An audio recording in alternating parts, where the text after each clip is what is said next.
The hallway lights flickered softly as the early morning silence wrapped around the office. He pushed his old cleaning cart slowly across the polished floor, the faint squeak of its wheels echoing in the empty space. Most employees hadn't arrived yet, and for a brief moment, the building felt peaceful, almost respectful. He paused near a large glass window, looking out at the city waking up. People rushing, cars moving, lives unfolding. Then he exhaled quietly and got back to work. By mid-morning, the calm was gone.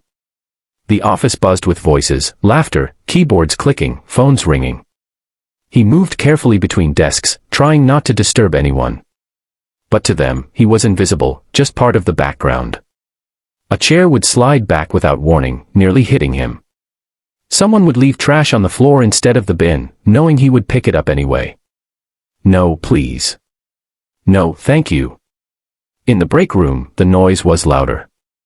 A group of employees stood around the coffee machine, joking and scrolling through their phones. He entered quietly, carrying a stack of paper cups. His movements were slow, precise, almost practiced from years of doing this unnoticed. As he reached the counter, one of the employees stepped back suddenly, bumping into him. The cups slipped from his hands. They hit the floor with a sharp clatter, scattering everywhere as coffee splashed across the tiles. For a second, everything went still. Then came the laughter. "Wow, seriously," one of them said, shaking his head. "You had one job." Another smirked, crossing his arms. "Careful, man. That's not exactly rocket science." A third didn't even look at him, just sighed in annoyance. "Great. Now it smells like burnt coffee in here." He didn't say a word. Slowly, he knelt down on the cold floor, picking up the cups one by one. His hands didn't shake. His face didn't change. But there was a quiet heaviness in the way he moved, as if he had heard words like this far too many times before. Coffee soaked into his sleeve, but he ignored it, wiping the floor with a cloth from his cart. As he worked, the conversation above him continued like he wasn't even there. "Some people just aren't meant for anything better," one of them muttered under his breath.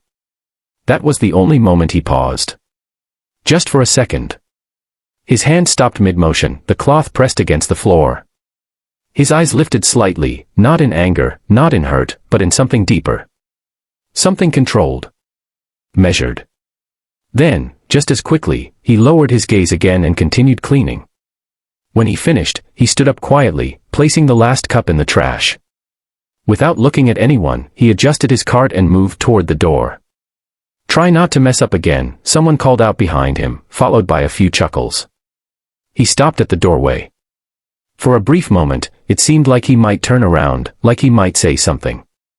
But instead, he simply nodded once, almost to himself, and walked out. The laughter faded behind him as he disappeared down the hallway, the same quiet figure no one thought twice about. But if anyone had looked closely, really closely, they might have noticed something different in his eyes. Not weakness. Not defeat. Just patience. By early afternoon, the energy in the office had shifted. The usual chatter was replaced with a strange kind of urgency. Emails were being sent back and forth at double speed, managers walked briskly between departments, and even the loudest employees had lowered their voices. News had spread quickly, the owner was coming in today. No one had ever seen him. Rumors filled the air. Some said he lived overseas. Others claimed he rarely showed his face and preferred to run everything from a distance. But one thing was certain, this visit mattered. A lot. Desks were wiped down, files were neatly arranged, and people who normally didn't care suddenly became very careful about how they looked and behaved. Jackets were buttoned. Hair was fixed. Smiles were rehearsed in reflections of computer screens. In the middle of all this, he continued his work like always. Moving from one corner to another, he quietly emptied bins, wiped surfaces, and picked up what others left behind. The same cart, the same steady pace, the same unnoticed presence. It was as if the tension in the air didn't belong to him at all. Near the main corridor, a group of employees stood talking in low voices. "Do you think he'll fire people?" one of them whispered nervously. "I heard he's strict," another replied. "Like, really strict?"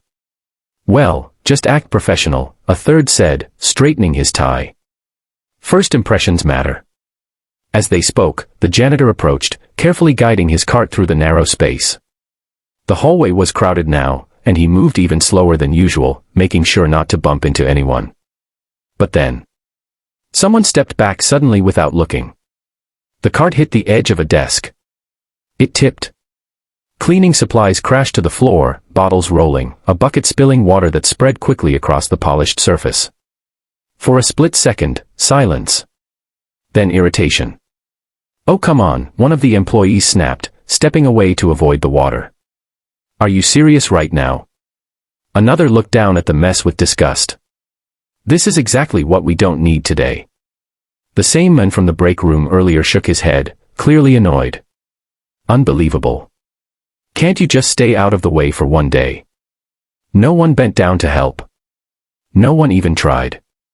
He looked at the spilled water, then at the scattered tools. Slowly, he crouched down and began picking everything up again.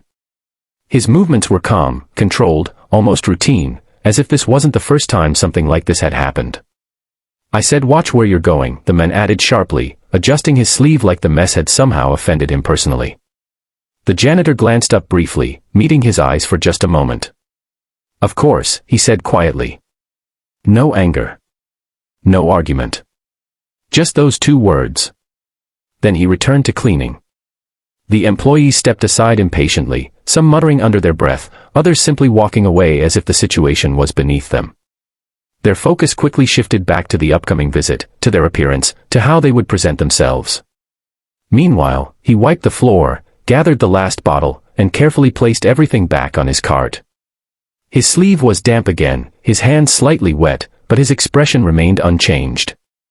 When he stood up, he paused for a moment, looking down the long hallway that led to the conference room. People rushed past him, adjusting their clothes, checking their reflections, preparing to impress someone they had never even met. He watched them quietly. Then, without a word, he pushed his cart forward and disappeared into the next corridor, still unnoticed, still underestimated, as if the storm about to hit that office had nothing to do with him at all. The conference room was filled to capacity, every chair taken, every eye fixed on the closed door at the front. The usual confidence people carried in this office had been replaced by something else, nervous anticipation. Even the ones who laughed the loudest earlier now sat quietly, adjusting their sleeves, clearing their throats, checking their phones only to put them down again seconds later.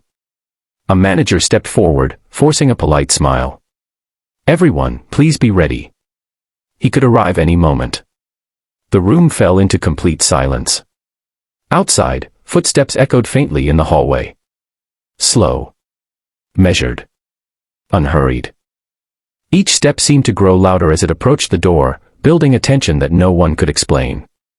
A few employees exchanged glances. Someone straightened their back. Another quickly closed a laptop, as if trying to look more attentive at the last second. Then, the door handle moved. A soft click. The door opened slowly, almost deliberately, as if whoever stood behind it understood the weight of this moment. And then he stepped inside. For a split second, no one reacted. Because no one understood what they were seeing. It was him. The janitor. But not the way they had seen him before. Gone was the worn uniform, the damp sleeves, the quiet posture. In its place was a perfectly tailored suit, sharp and clean. His shoulders were straight, his steps confident, his presence undeniable.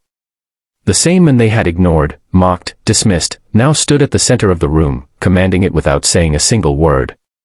Confusion flickered across faces. Then realization hit.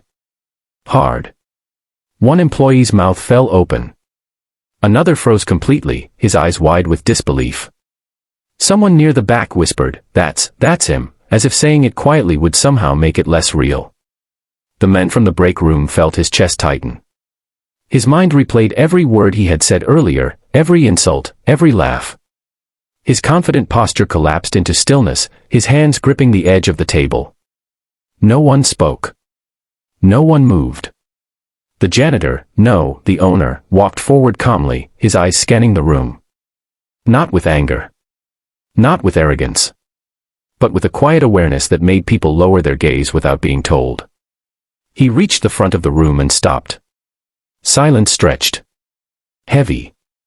Uncomfortable. Unavoidable. For a brief moment, it seemed like time itself had paused. And in that silence, the truth settled over everyone like a weight they couldn't shake. They hadn't just disrespected a janitor. They had revealed exactly who they were. The room remained frozen, the air thick with tension.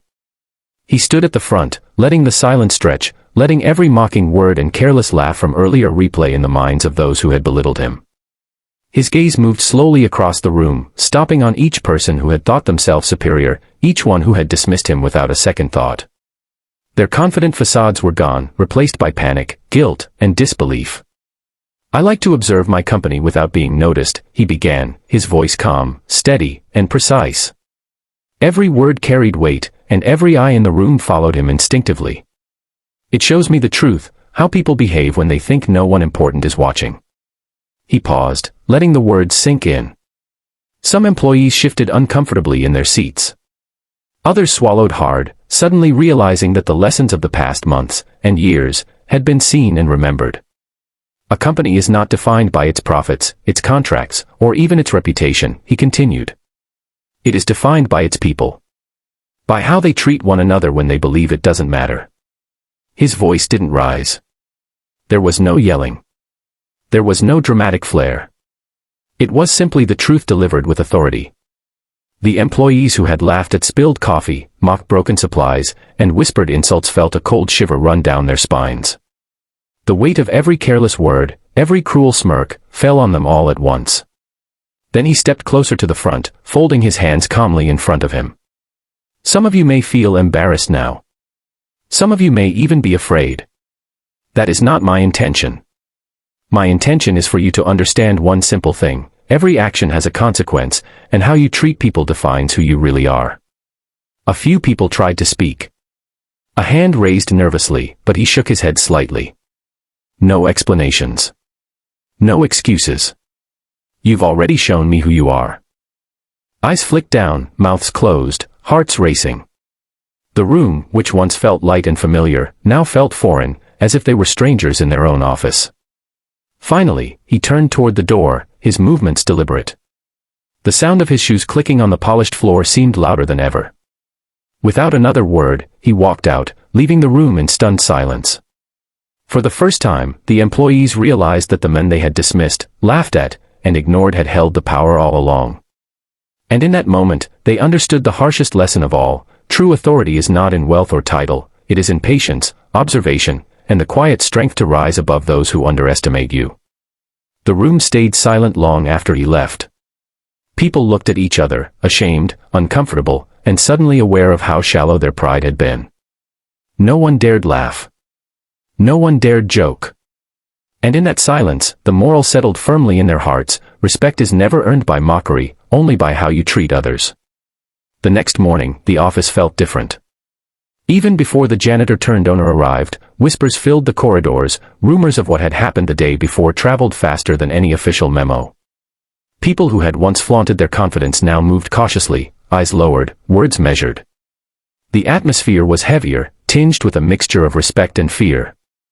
He walked through the office quietly, pushing his cleaning cart once again, but this time, it wasn't just a cart, it was a symbol. Employees looked up, startled, realizing he was not just passing by, he was observing. Every glance, every gesture, every interaction seemed to be under his careful watch. The laughter that had once filled the break room was gone. The teasing that had accompanied spilled coffee had vanished. Even the office gossip had turned to hushed, careful tones. Near the main corridor, a new cleaner struggled with a heavy bucket. Without hesitation, one of the employees who had mocked him the day before stepped forward and offered help. Their hands met over the handle, and for the first time, the act was not about being seen, it was genuine. The janitor-owner paused for a moment, watching, a faint smile tugging at his lips. The rest of the staff, seeing this act, seemed to understand something profound. They began to interact differently, with subtle kindness, polite gestures, and thoughtful words. The office, once filled with arrogance and careless behavior, now moved with a new rhythm, one guided by empathy, awareness, and respect. By midday, he stepped into the break room, his presence commanding attention without effort. He didn't speak to scold or to boast. He simply observed. A few employees, unsure of themselves, offered to help him with tasks he had once done alone. He accepted politely, letting the lesson sink in. Respect given freely is stronger than fear imposed. Finally, as the day drew to a close, he paused by the large window overlooking the city. He looked out, taking in the bustling streets, the people hurrying along their lives, and then back at his office. The change was subtle but undeniable. They had learned that power is not in mockery, in wealth, or in position. It is in patience, in observation, and in the quiet strength to act with dignity, even when no one is watching. He pushed his cart slowly down the hallway, his step steady. Behind him, the office moved differently now, more carefully, more thoughtfully, and with an understanding that every action has weight. And in that quiet, unspoken shift, he knew the true victory had been won, not through confrontation, but through the simple, enduring lesson that respect is earned through how you treat others, not by how you make them feel small. The employees would never forget it. Neither would the company. And most importantly, neither would he.